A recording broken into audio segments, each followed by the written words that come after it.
Friends, इस video के माध्यम से हम 4 स्टॉक को साथ में डिस्कस करेंगे। हम आज डिस्कस करेंगे आईआरसीटीसी को। क्या आईआरसीटीसी में इस समय इन्वेस्टमेंट करना चाहिए? स्टॉक बहुत नीचे आ गया, क्या आने वाले समय में आईआरसीटीसी में शानदार तेजी देखने को मिल सकती है? तो यहाँ पे बहुत सारी अपडेट है जिसको डिस्कस करेंगे। और क्या इस समय आईआरसीटीसी में हमें इन्वेस्टमेंट करना चाहिए? क्या आने वाले समय में अच्छा खासा हमें रिटर्न मिल सकता है, या फिर इस समय हमें आईआरसीटीसी से बाहर हो जाना चाहिए? दूसरी तरफ हम आईटीसी को डिस्कस करेंगे। आईटीसी एक अकेला ऐसा स्टॉक है जो गिरावट में दौड़ रहा है, तो क्या ये आने वाले समय में बहुत ही शानदार हमें रिटर्न दे सकता है? क्या इसकी तेजी जो बनी है इसके बाद में और तेजी की संभावना है, फिर यह स्टॉक नीचे आएगा? तो आईटीसी को लेकर बड़ी अपडेट है, उसको भी डिस्कस करेंगे। साथ में हम आईआरएफसी को डिस्कस करेंगे। आईआरएफसी जब से आईपीओ आया तब से स्टॉक नीचे ही चल रहा है, लेकिन अब इसने 20 के स्तर को भी तोड़ा है और 19 में चला गया। तो क्या बड़ी गिरावट होने वाली है, या फिर यहाँ से जबरदस्त बाउंस बैक आएगा? क्या इस समय हमें इसमें इन्वेस्टमेंट करना चाहिए? साथ में हम डिस्कस करेंगे आईओसी को। आईओसी लगातार आपको बहुत ही बेहतर डिविडेंड दे रही है और लगातार आपको बोनस भी दे रही है।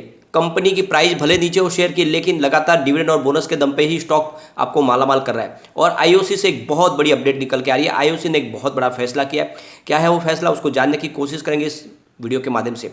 वैसे तो देखें तो ये चारों की चारों सरकारी कंपनियां कही जाएगी, क्योंकि ऑलरेडी आईआरसीटीसी, आईआरएफसी और आईओसी तो ऑलरेडी पीओसी कंपनियां है ही, लेकिन आईटीसी के अंदर भी सरकार की बहुत बड़ी स्टेक है। इसके हिसाब से उसका जो कंट्रोल एक तरह से देखें तो सरकार के पास है।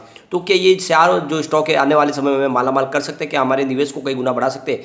अभी फिलहाल बाजार में बहुत ही भयंकर गिरावट जा रही है, तो क्या ऐसे में हमारा यहाँ पे इन्वेस्टमेंट सुरक्षित हो सकता है? इन सारी बातों को जानेंगे इस वीडियो के माध्यम से। लेकिन फ्रेंड, उससे पहले अगर आप पहली बार हमारे चैनल पर आए तो चैनल को सब्सक्राइब कर दीजिए, एक बेल आइकन दबा दीजिए, ताकि जब भी नया वीडियो बने पहला नोटिफिकेशन आपको मिले। वीडियो पसंद आए तो लाइक शेयर जरूर कीजिए। चलो फ्रेंड्स, वीडियो स्टार्ट करते हैं। मैं हूँ आपका दोस्त एसबी दवे और हमारे अपने चैनल ऑनलाइन कमाई में आपका बहुत बहुत स्वागत है।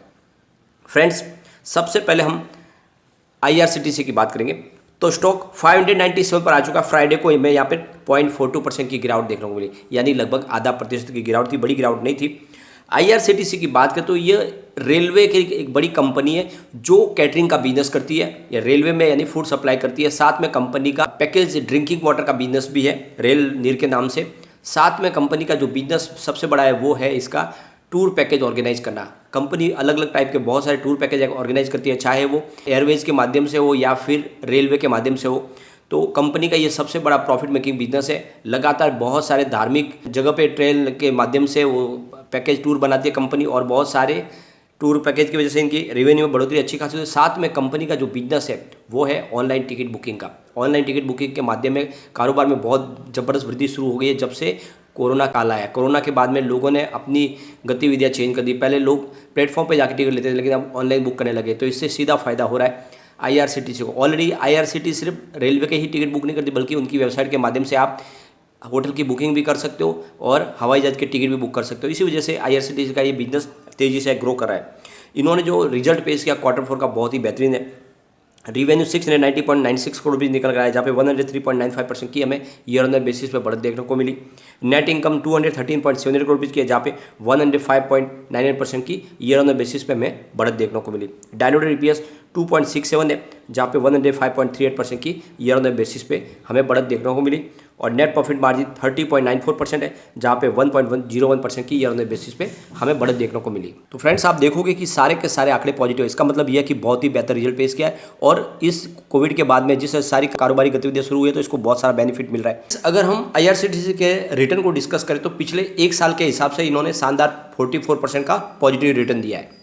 तो पिछले 3 महीने के हिसाब से 22% का निगेटिव रिटर्न है, 1 मंथ के हिसाब से 13% का निगेटिव रिटर्न है, 1 डे के हिसाब से करीब 0.96% यानी 1% का निगेटिव रिटर्न। लेकिन और ये जो गिरावट है, इतनी बड़ी गिरावट लगभग हर स्टॉक में आपको देखने को मिलेगी, क्योंकि सेंसेक्स भी अपने ऊपर के लेवल से 10,000 पॉइंट नीचे गिर चुका है, यानी अपने 13 महीने के लो पे। तो ऐसे में गिरावट तो लाजमी है।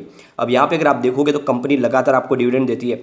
इन्होंने 2020 में जब इसके आईपीओ आए उसके बाद से आपको 100% डिविडेंड दिया था, फिर 2020 में आप 25% का डिविडेंड दिया, 2021 में 50% का डिविडेंड दिया, और 2022 में 100% का डिविडेंड दिया इन्होंने। तो लगातार डिविडेंड मिल रहा है। एक तरफ प्राइस बढ़ती रहती है और दूसरी तरफ आपको लगातार डिविडेंड भी मिलता है। तो ऐसे स्टॉक में बिल्कुल दाव लगाना चाहिए और इस गिरावट का आपको फायदा उठाना चाहिए। चलते हैं आईटीसी की तरफ। तो स्टॉक फिलहाल 263 पर है, जहाँ पे 1.07% की शानदार तेजी देखने को मिली। एक तरफ तो बाजार में गिरावट थी, उसके बावजूद भी आईटीसी का स्टॉक लगातार पॉजिटिव प्रदर्शन कर रहा है। इसकी परफॉर्मेंस देखें तो 24 फरवरी 2022 को ये 208 के आसपास है। यानी आप देखोगे तो जब बाजार में गिरावट शुरू हुई है, स्टॉक अकेला जो दौड़ने लगा था। और वैसे भी आप देखोगे तो एफएमसीजी सेक्टर में आगे बहुत तेजी आनी बाकी है। इसके पीछे वजह है कि ग्लोबल लेवल पे मंदी आ चुकी है और ऐसे में आप देखोगे कि लग्जरी प्रोडक्ट खरीदने लोग बंद कर देंगे, कपड़े खरीदने बंद कर देंगे, लेकिन एफएमसीजी प्रोडक्ट तो बिकेंगे ही बिकेंगे। हर किसी को रोजमर्रा के खाने पीने की चीज़ें तो खरीदनी होगी। तो ऐसे में आईटीसी का बिजनेस तो बढ़ेगा ही बढ़ेगा। अब आईटीसी का बिजनेस सिर्फ आप देखो तो एफएमसीजी का नहीं है, बल्कि एग्री प्रोडक्ट भी कंपनी बनाती है। साथ में इनका आपको देखोगे तो पेपर बिजनेस है, यानी क्लासमेट के नाम के इनकी नोटबुक आती है जो बहुत ज़्यादा फेमस है। और बहुत सारी स्टेशनरीज कंपनी बनाती है, होटल का बिजनेस भी है, और सबसे मुख्य बिजनेस तो इनका टोबैको है जो बहुत ही तेज़ी से ग्रो कर रहा है। और इस वजह से ये स्टॉक मुझे लगता है कि आने वाले समय का एक बड़ा मल्टीबैगर साबित होगा आपके लिए।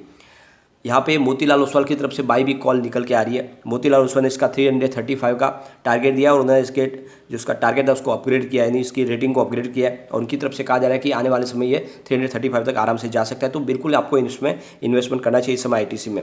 अगर हम इसके Q4 के रिजल्ट को देखें तो रिवेन्यू 16.56 थाउजेंड को भी निकल कर आए, जहाँ पे 15.43% की ईयर ऑन बेसिस पे हमें बढ़त देखने को मिली। नेट इनकम 4.2 थाउजेंड को रुपीज़ की है, जहाँ पे 11.72% की ईयर ऑन बेसिस पे हमें बढ़त देखने को मिली। और डायलूटेड EPS 3.4 है, जहाँ पे 11.48% की ईयर ऑन बेसिस पर बढ़त देखने को मिली। नेट प्रॉफिट मार्जिन 25.34% है, जहाँ पे 3.21% की मामूली सी गिरावट है। तो ओवरऑल बहुत ही बेहतर रिजल्ट पेश किया है। रिटर्न को देखें तो पिछले 5 साल के हिसाब से 14.18% का निगेटिव रिटर्न है, 3 ईयर के हिसाब से 4.25% का निगेटिव रिटर्न है, 1 ईयर के हिसाब से 28.03% का पॉजिटिव रिटर्न है, 3 मंथ के हिसाब से 7.51% का पॉजिटिव रिटर्न है, 1 मंथ के हिसाब से 0.53% की मामूली सी गिरावट है, 1 डे के हिसाब से 1% अप है। अब आप देखोगे तो इसके ऊपर लगातार मीम्स बने थे। जब स्टॉक सारे दौड़ रहे थे, अकेला दौड़ रहा था, इसको बहुत ही ज़बरदस्त कच्चों की चाल से दौड़ने वाला स्टॉक कहा जाता था, लेकिन इसने ही साबित किया कि ये बहुत तेज़ी से दौड़ने वाला स्टॉक है और सारे बाजार के स्टॉक को इसने धाराशाही किया, या अकेला दौड़ा बाजार में। इसीलिए कहता हूँ कि इस समय आईटीसी में आपको दाव लगाना चाहिए, ये यहाँ पे रुकने वाला नहीं है। लगातार आपको कंपनी डिविडेंड भी देती है, ये भी आपको ध्यान रखना है, और डिविडेंड के माध्यम से ही आपको बहुत सारा रिटर्न के मिलने की संभावना बनती है। अगर आप देखो तो लगातार कंपनी आपको डिविडेंड दे रही है, और 2022 में भी इन्होंने डिविडेंड डिक्लेयर किया। तो आप देखोगे 2 बार इस साल 2022 में 2 बार डिविडेंड दिया, एक बार 525% और एक बार 625%। तो बिल्कुल इसमें इन्वेस्टमेंट आपको करना चाहिए। अब हम चलेंगे IRFC की तरफ, Indian railway finance corporation limited की तरफ। स्टॉक फिलहाल 19.80 पे आ चुका है, जहाँ पे 1.98% की गिरावट देखने को मिली। फ्रेंड्स, जब से IRFC का IPO आया, स्टॉक बिल्कुल ही शानदार प्रदर्शन नहीं किया। ये भी बिल्कुल ITC जैसा ही स्टॉक है जो लगातार नीचे की तरफ बना रहा है। लेकिन अच्छी बात यह है कि इसने 20 के स्तर को नहीं तोड़ा, लेकिन इस बार पहली बार है जब इसने 20 के स्तर को भी तोड़ा है और 20 से नीचे चला गया, और इस वजह से लोगों को काफ़ी चिंता होती है क्या यहाँ पे बड़ी गिरावट होगी। तो फ्रेंड्स, एक आपको ध्यान रखना बात कि बाजार में भी भयंकर गिरावट हो चुकी है। BSE सेंसेक्स ऊपर के लेवल से 10,000 पॉइंट गिर चुका है। तो ऐसे में लाजमी है कि हर स्टॉक नीचे आएगा। तो यहाँ पर भी कब तक स्टॉक 20 पे रहेगा। लेकिन एक अच्छी बात है कि इसने 20 और 24 के स्तर को तोड़ के ये उस रेंज बाउंड से बाहर निकला है। तो अब आने वाले समय यहाँ पे प्रगति की संभावना बन रही है। स्टॉक भले नीचे आया हो, लेकिन जैसे पॉजिटिव माहौल बनेगा स्टॉक यहाँ से आगे बढ़ सकता है। वैसे इस स्टॉक में लॉस की संभावना बहुत कम है, स्टॉक बहुत मजबूत है, तो इसमें आपको इन्वेस्टमेंट करना चाहिए। स्टॉक आने वाले समय में आपको मालामाल कर सकता है। यहाँ पे इसकी परफॉर्मेंस देखें तो 19.75 इसका बना है लो 52 वीक का, और 26.45 इसका 52 वीक आई है। एक बार इसने अपने IPO प्राइस से ऊपर जाके बताया था। फिलहाल स्टॉक 19.80 यानी 20 के आसपास है। यहाँ पे सबसे जो अच्छी बात है इसकी निकल के आ रही है वो है इसके फंडामेंटल्स में। अगर आप देखोगे तो इसके फंडामेंटल बहुत ही अच्छे हैं।